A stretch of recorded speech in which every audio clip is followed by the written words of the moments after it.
of debts and through the rights and powers of the people directly under the Second, Ninth, and 10th Amendments in particular. Notice that I do not propose working through the courts, even though at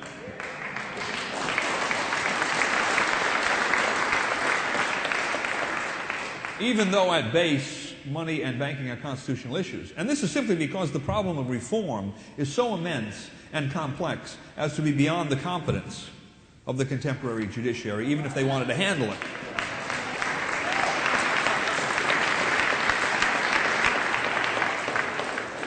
Congress, of course, has explicit constitutional authority over money, and it should exercise this authority in a constitutional manner. But that is not likely to happen in the foreseeable future for at least two reasons. First, the wrong people have colonized Congress.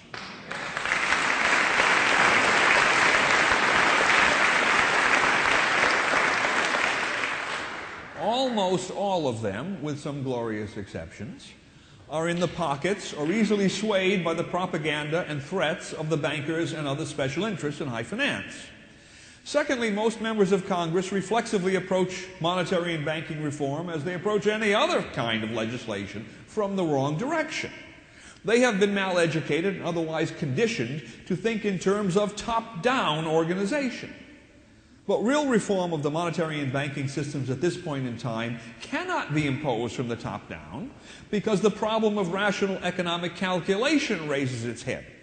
Socialistic central planning cannot be made to work in the field of money and banking any more than in any other complex area of human endeavor.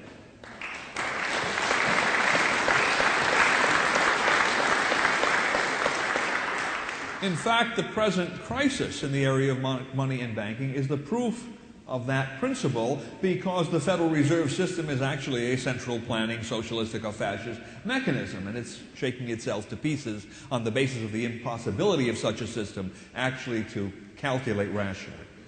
Now, it's true that the Federal Reserve System has no vested right, no constitutional right, no statutory right, no contractual right, no moral right, no political right to continue in existence indefinitely.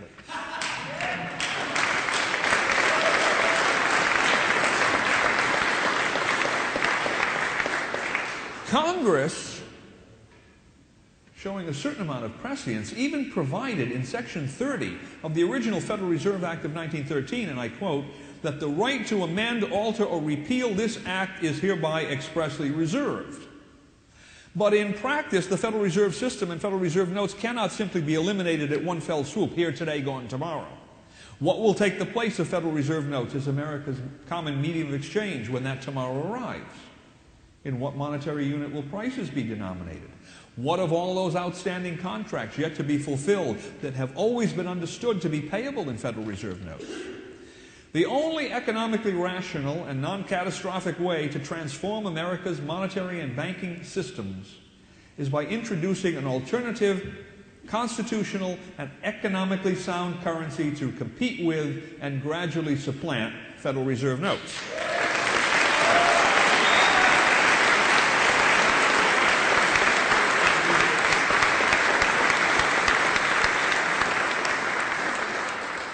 This will provide the free market with the opportunity, the means, and the time to establish a new and economically rational structure of prices for goods and services in this alternative currency, and simultaneously to phase Federal Reserve notes out of use. Now, this could be done right now by individuals acting on their own recognizance. Although Federal Reserve notes are legal tender, no one is required by law to use them as his sole medium of exchange. Rather, everyone is entitled to specify by contract that he will employ only silver and gold, or other currencies for that matter, in such a capacity, to the complete exclusion of Federal Reserve currency and credit. Such so-called gold clauses, and they picked up that name in the late 1800s because gold was the preferred medium for these contracts, are not particularly widespread today because their use incurs information costs, transaction costs, opportunity costs, regulatory costs that very few people are willing to incur, even if they understand that this alternative exists. The states, though, could organize their finances on a silver and gold basis, while minimizing costs because of the very large amounts of money that annually pass through their treasuries. Besides having this economic advantage, the states are also in an especially strong legal position The Constitution directs that no state shall make anything but gold and silver coin to tender in payment of debts. In exercise of their reserved sovereignty, the states may use whatever they desire as media of exchange in the performance of their governmental operations. Even the Supreme Court sustained that principle in the late 1800s. And in that choice of media of exchange, the states enjoy complete immunity from intervention by Congress. Well, to this end, several years ago, I drafted a bill, originally for the state of New Hampshire, to bring a state's finances gradually onto a gold basis. And I understand that activists around the country, I think in New Hampshire, Indiana, Oklahoma, and maybe California, are even preparing now to promote variants of this bill in their states' legislatures.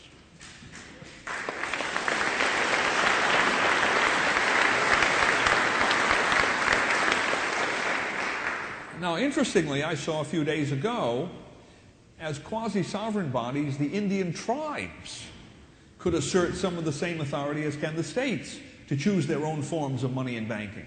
And the Lakotas, of Custer's Last Stand fame, seem to be doing so right now, using a privately minted silver coinage.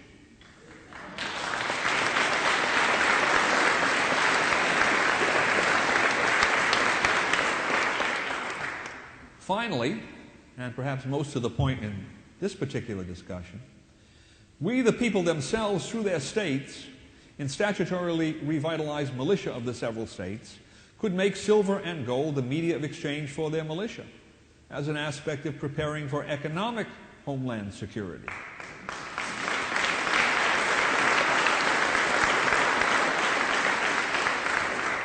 Self-evidently, neither a state nor this country as a whole can erect the complex superstructure of homeland security on anything other than a foundation of a sound and vibrant economy. And no economy can be sound and vibrant without sound money. So, combining a popular movement for sound money with a popular movement for revitalizing the militia will maximize the extent, the strength, and the likelihood of success of both movements. And for that reason, the committees of safety, which are forming throughout the country to revitalize the militia of the several states, state by state, as Walt already pointed out, are investigating the best ways to restore sound money through the militia. And I would say not a moment too soon, because the crisis is now upon us. It is not of our doing, but its solution must be. Otherwise, we shall be its victims.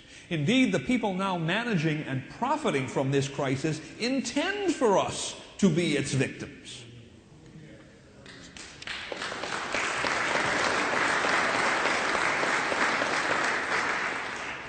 So in their own defense, America's patriots need to throw today's rotten tea, the Federal Reserve System's fiat currency, not only into Boston Harbor, but into every gutter and sewer throughout the United States where it may be found.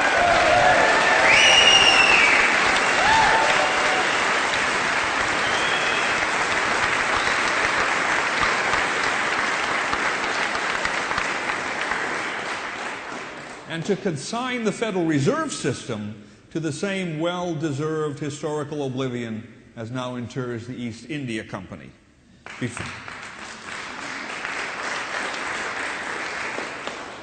Before the Federal Reserve System ultimately destroys this country. So I close with the same admonition uttered by Samuel Adams before the first Boston Tea Party. This meeting can do nothing more to save the country. Patriots must stop simply meeting and talking among themselves, and instead turn out to mobilize and empower tens of millions of their fellow Americans to save this country through effective action, now before it is too late. Thank you, ladies and gentlemen.